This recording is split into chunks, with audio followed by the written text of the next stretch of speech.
Quite the controversy has roiled the professional class of Reform Judaism these past 4 months. Shows no signs of abating. Rabbis still pen stinging op-eds in Jewish media.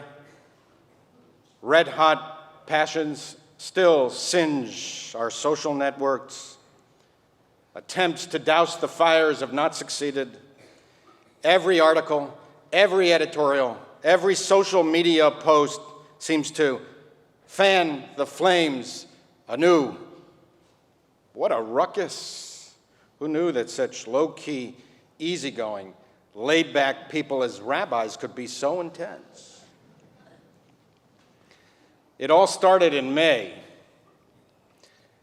Every spring, the 3 stateside campuses of the Reform Seminary, the Hebrew Union College, conduct commencement exercises.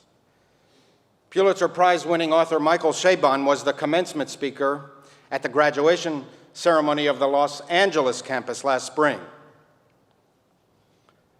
Talk about interesting commencement speakers. Picture this.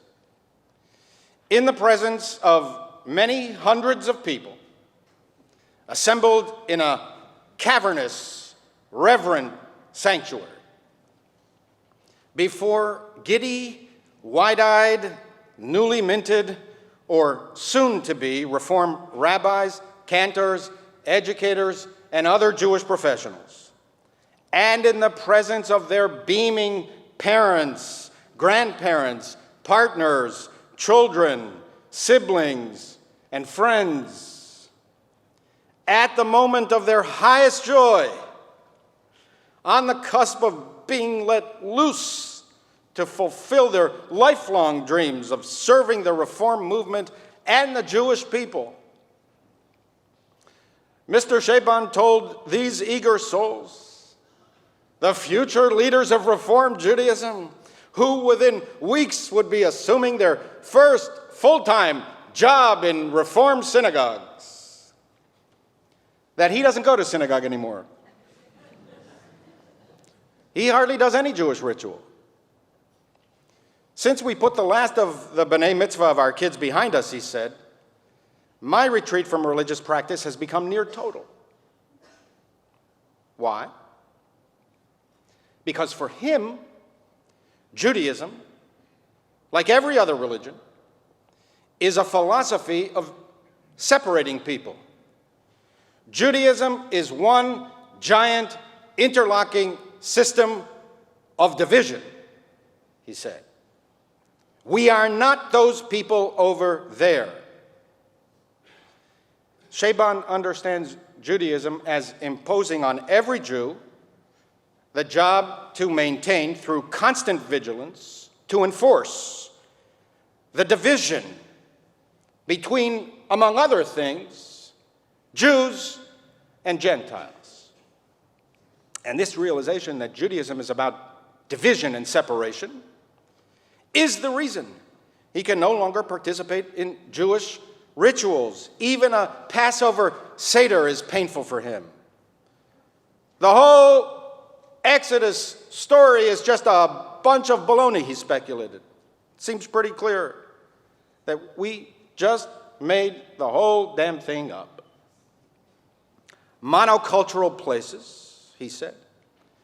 One language, one religion, one haplotype make me profoundly uncomfortable. What is a haplotype anyway? To students who were accepted to the HUC in the first place under a policy that if they are living with a partner, that partner must be Jewish, Chabon said, an endogamous marriage, that's a marriage between 2 Jews, an endogamous marriage is a ghetto of 2. I abhor ghetto walls, he said. Maybe a kinder, more charitable word would be enclave, but you know what? I abhor an enclave, too. A gated community. a restricted country club. I want my children to marry into the tribe that prizes learning, inquiry, skepticism, openness to new ideas. I want my children to marry into the tribe that enshrines equality before the law and freedom of conscience and human rights. There will be plenty of potential partners for my children to choose, a fair number of whom are even likely to be Jews. Now, this would have riled me up anyway. But the kicker is that the commencement ceremony was held at a synagogue in Los Angeles called the Stephen Wise Temple. How could I not respond? Mr. Chabon is a wonderful writer. To read the speech as literature is a compelling experience. Such a bitter pill, made easier to swallow through the honey-coated tongue of a master wordsmith.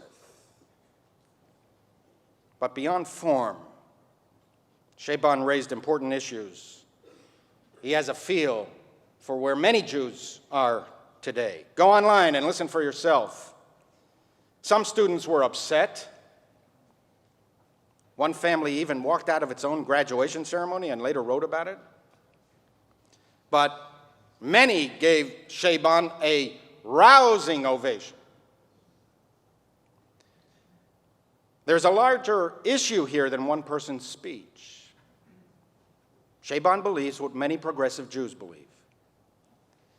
He included in his address harsh criticism of Israel. Now, standard and expected fare in the stream of consciousness of progressive Jewish speakers.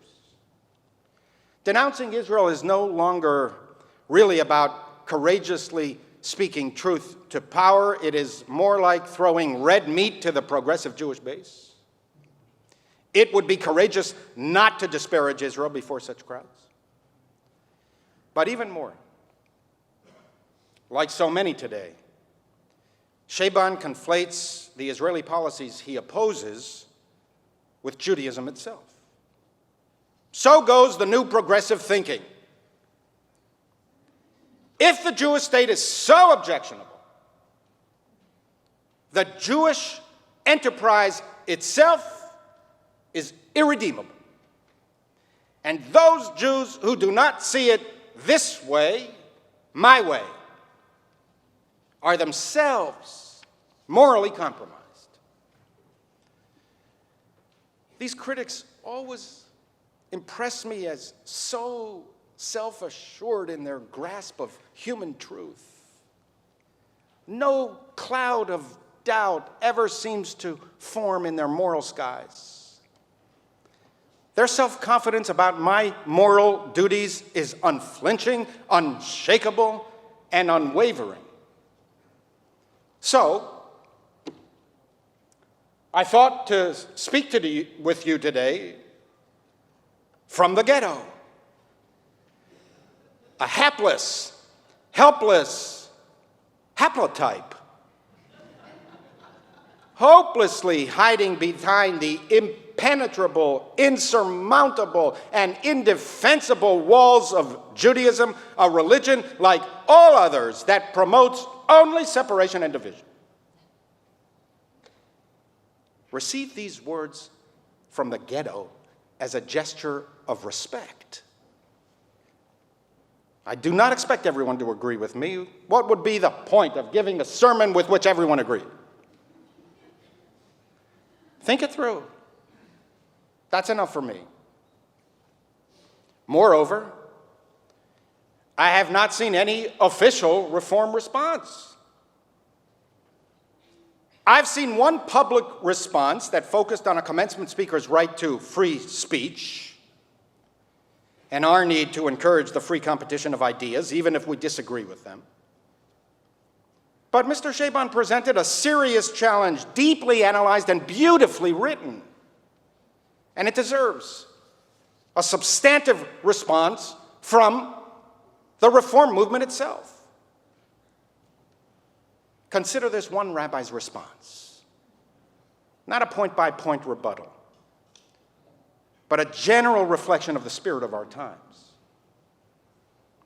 I want to clarify what this sermon is not. It's not a discussion about who should deliver a commencement speech. I'm not afraid of controversy. To the contrary. According to our sages, any disagreement that is for the sake of truth is blessed. Jews argue with each other. It's what we do. We like it. We value it. We perpetuate it. It's haplotypical of Jews in our DNA. No one has to convince me about free speech or openness to new ideas. I'm not sure Michael Chabon would have been my first choice, but I'm all in on free speech and openness to new ideas. It's also not a discussion about interfaith marriage. According to recent surveys, as many as 70% of all marriages of non-Orthodox Jews today is an interfaith one. It is a fact of liberal American Jewish life. Mind you, I'm not against one Jewish person marrying another. I did it myself. If you want to try it, you have my blessing. I do not consider my marriage unassailable evidence of my Neanderthal mindset. But at the same time, I hope that those of you in an interfaith relationship feel good about the synagogue. We work hard to create an atmosphere of respect and tolerance. I hope you feel comfortable here, integral and integrated and one of us. We deeply respect your decision to remain who you are. Judaism never proselytized. We do not seek to convert anyone. To the contrary, we respect and cherish you for who you are. We don't want you to be someone else, unless that's what you want. And if that's what you want, we have programs for you.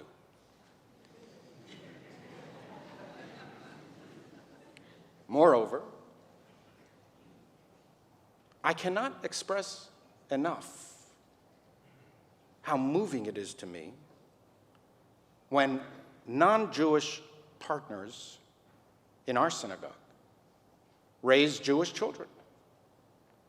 Often, it is the parent who is not Jewish who takes the lead in Jewish education. Many of you meet with me for advice on how you can parent most effectively since you did not grow up around Jews and you're not Jewish yourself. These are among the most uplifting conversations I have as your rabbi. And I am proud and touched that some of you who are not Jewish consider me your rabbi. What this sermon is about is Jewish solidarity. Progressive Jews never seem to speak about our obligations to Jews anymore. To care about fellow Jews, to feel connected to the Jewish people, and to be attached to the Jewish state are not proof of ghetto Judaism, the opposite. Not to be committed to these values is evidence of Jewish decline. To characterize Judaism as a ghetto is a profound misreading of Judaism. It says more about the characterizer than Jewish character. To study Jewish texts deeply is to find beneath the maze of mind-numbing laws and regulations an unwavering belief in and acceptance of intellectual pluralism. millennia before Western philosophers, Jewish sages embraced reason and logic as the building blocks of progress. They were astonishingly flexible. They didn't fear contradiction. To the contrary, they embraced disagreement as the best way to harness human difference. Persuasion, not coercion, would prevail. To characterize Judaism as a ghetto is also a profound misunderstanding of liberalism. Under what theory of liberalism are we required to discard attachments and loyalties to Jews? What is this new Jewish progressivism that asserts that the acceptance of others requires the negation of self? Where did it come from? Under what theory of liberalism is a marriage between two Jews illiberal?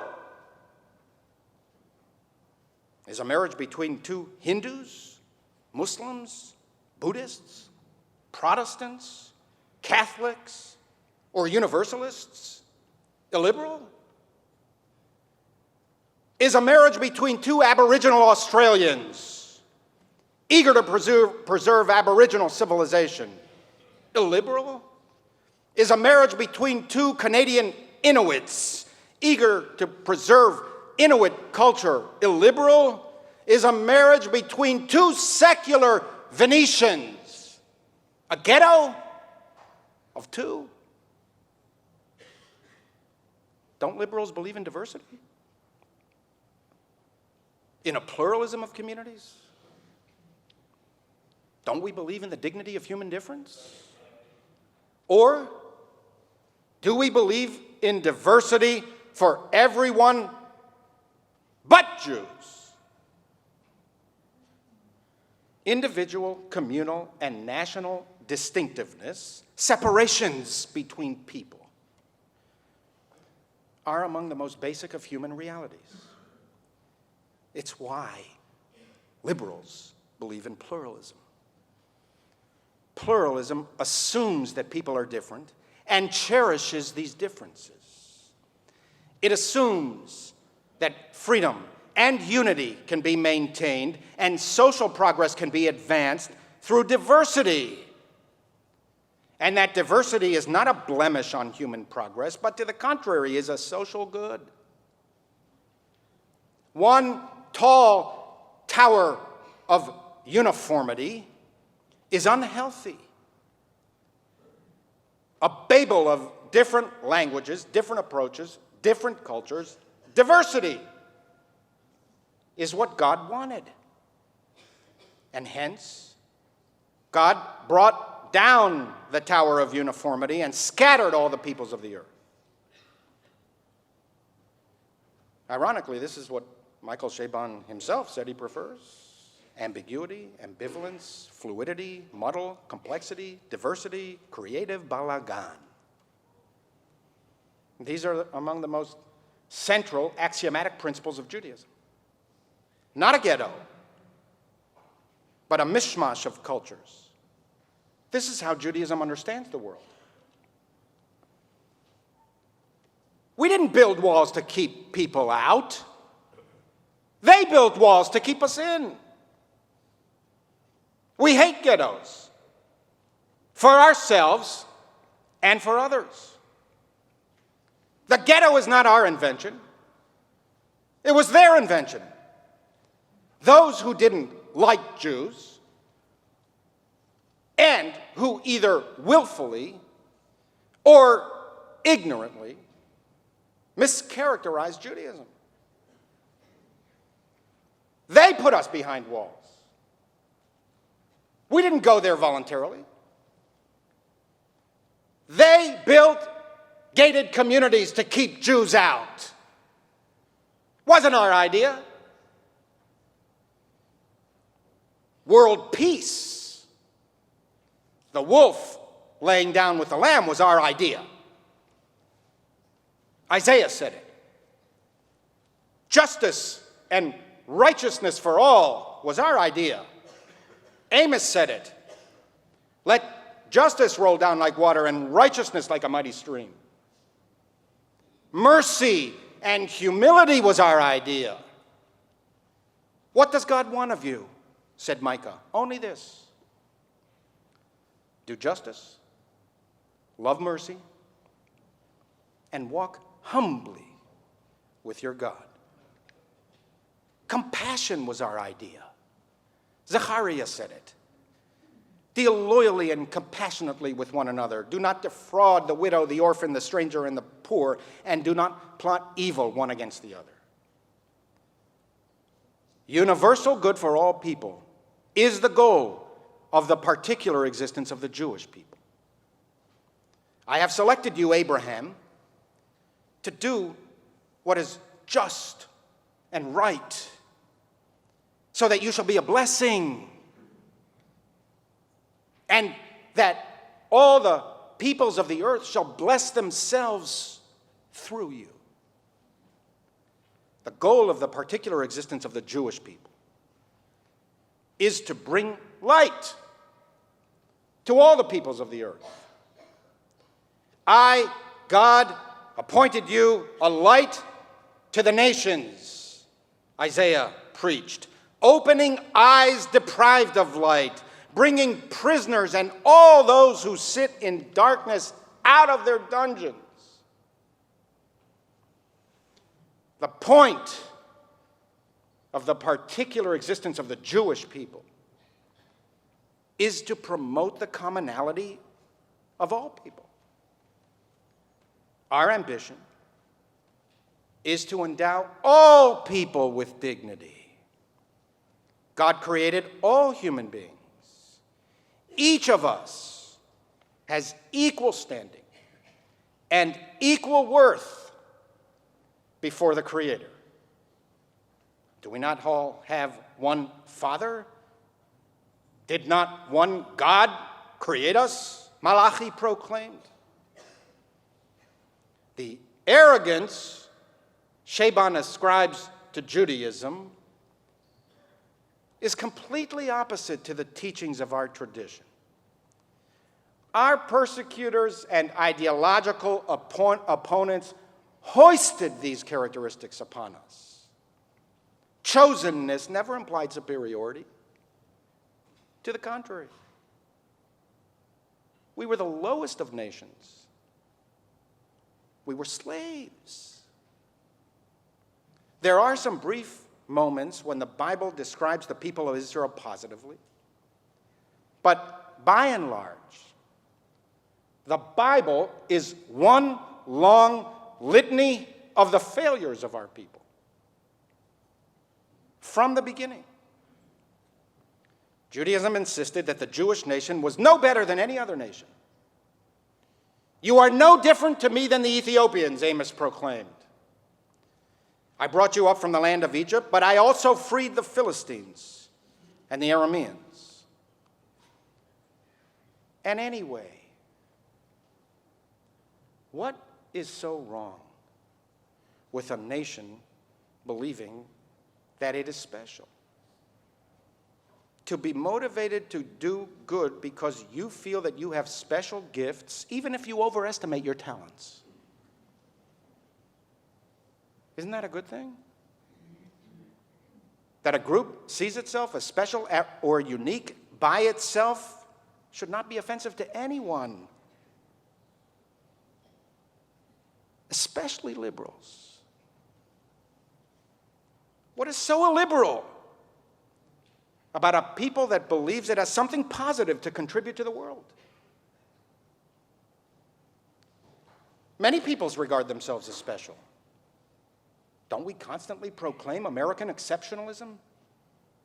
And we believe it, the last best hope on earth? Doesn't the British nation consider itself unique, having something important to contribute to the world? Read the speeches of Churchill. One wonders why.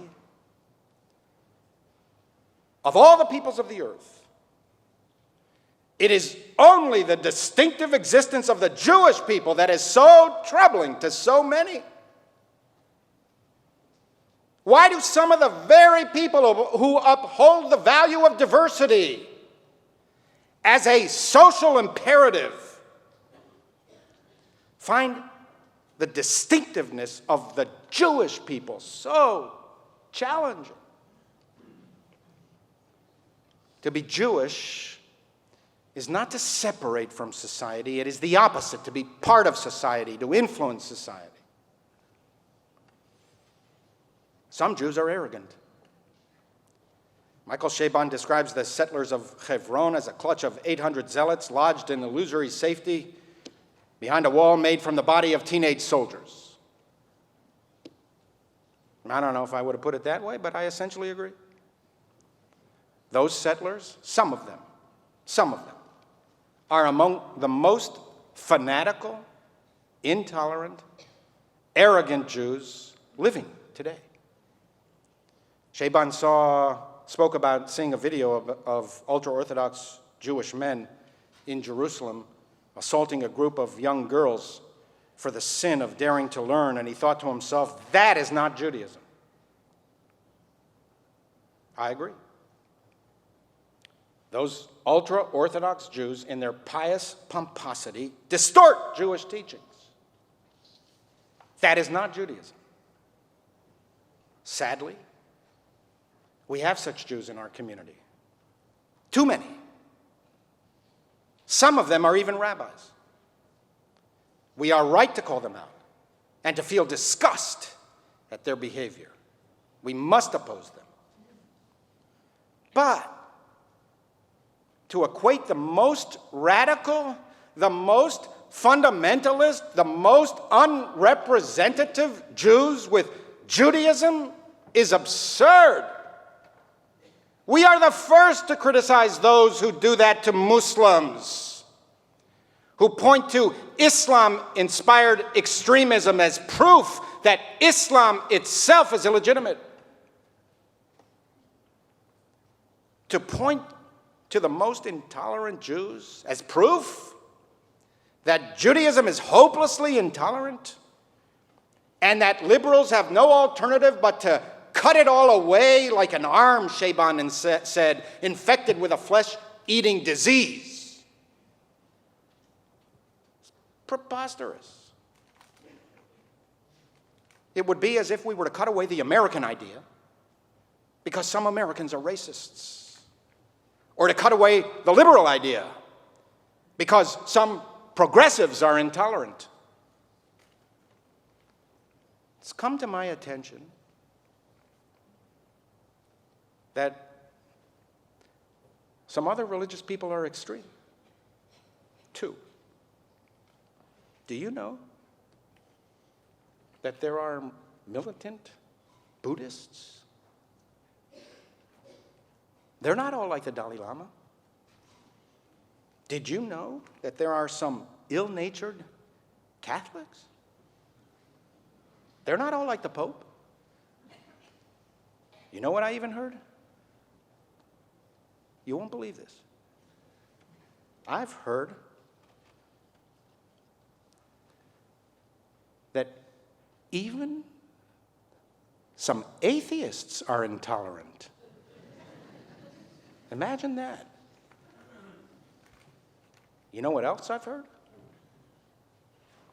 I've heard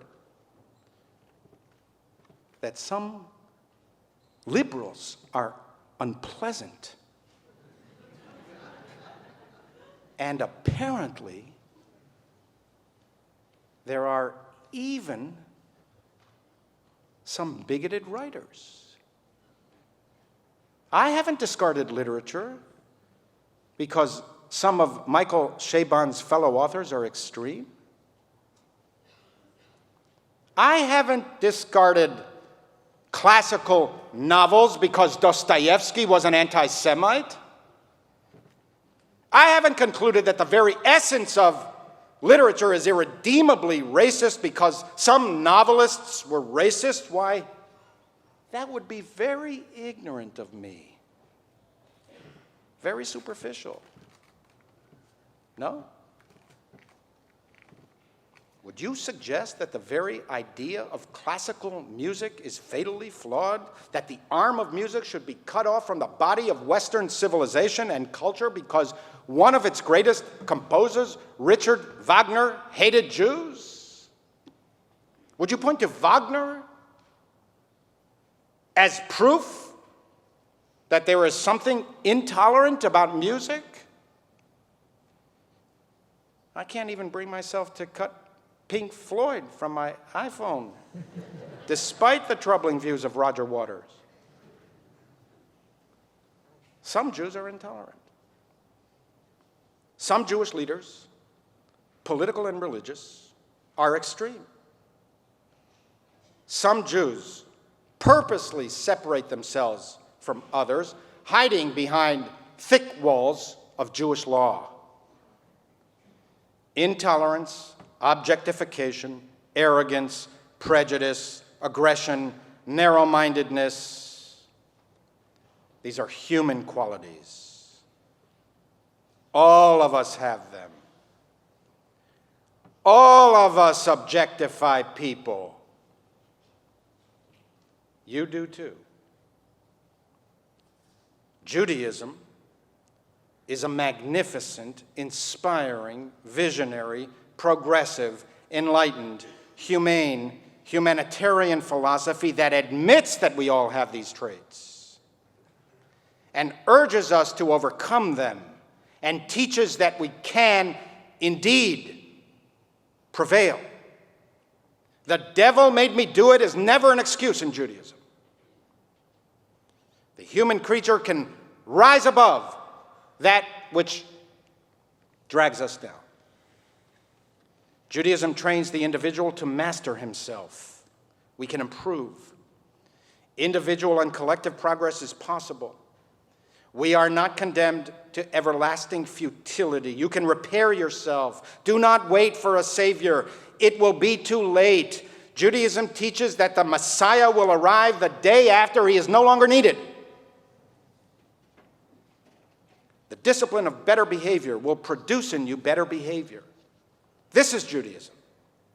The soaring, optimistic, life-affirming philosophy of self-empowerment, self-realization, and concern for others.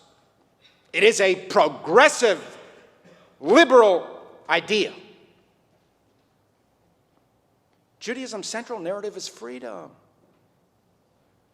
Release the slave. This is the purpose of the Passover Seder, not to prove that every word in the Bible is literally true, but to sensitize us to the horror of oppression. Redeem the oppressed. That is a liberal idea. Proclaim liberty throughout the land. That is a liberal idea. It's carved into the Liberty Bell in Philadelphia. Care for the weak. That is a liberal idea. Shelter the homeless. That is a liberal idea. Feed the poor. That is a liberal idea. Clothe the naked. That is a liberal idea. Pursue justice. The king is not above the law. That is a liberal idea. And in any case, speaking as a haplotype, some things in life should be separated. The basis of modern gene therapy is to separate healthy genes from unhealthy ones, thus curing the patient. We should separate clean from unclean in both physical and moral health. We should separate good behavior from bad. We should separate the criminal from the just. We should separate heaven and earth. We are not God. The defeat of God in our times has not led to better behavior or fewer crimes. When a person no longer believes in God, he often thinks that he is a God. It's not that he believes nothing. Sometimes he comes to believe everything. including his own superiority. Everything is allowed. Immorality is caused, in part, by our unwillingness or inability to make distinctions, to separate one thing from another, to distinguish between truth and lies, between order and chaos. The spirit of our times, it's all relative. Each has our own version of scientific and moral truth. So yes, from time to time, I do teach my child and your child that we're not those people over there. We are not oppressors. We are not the Taliban. We are not Boko Haram. We are not white supremacists. We are not extremists, Jewish or others.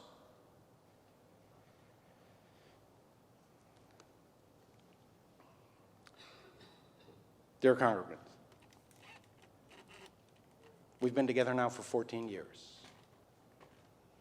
We've laughed together, cried together, studied together, questioned together, argued together, prayed together, traveled together. For better or for worse, the focus of all my professional energies has been you, to enrich your understanding of Judaism and to deepen your attachments to our people. That's my job. That's why you hired me. It's also my vocation. It's why I became a rabbi in the first place. In that spirit, and with profound respect and deep affection, the growing inclination amongst liberal Jews to de-emphasize Jewish distinctiveness is the gravest threat to the future of liberal Judaism and to your own Jewish identity. For what are the prospects of the continuity of the people if the people is not committed to its own continuity and does not even agree philosophically that it is a legitimate objective and a social good? Is it possible to sustain the Jewish people without being committed to the Jewish people? Can Judaism survive without Jews? It is the will to Jewish distinctiveness that ensures Jewish distinctiveness. It is the will to continue that has led to continuity. There is a ferocity to the survival instincts of the Jewish people, an indomitable sense of Jewish destiny. When these are lost, the future is lost. In the modern world, those who are not committed to Jewish survival will not survive as Jews.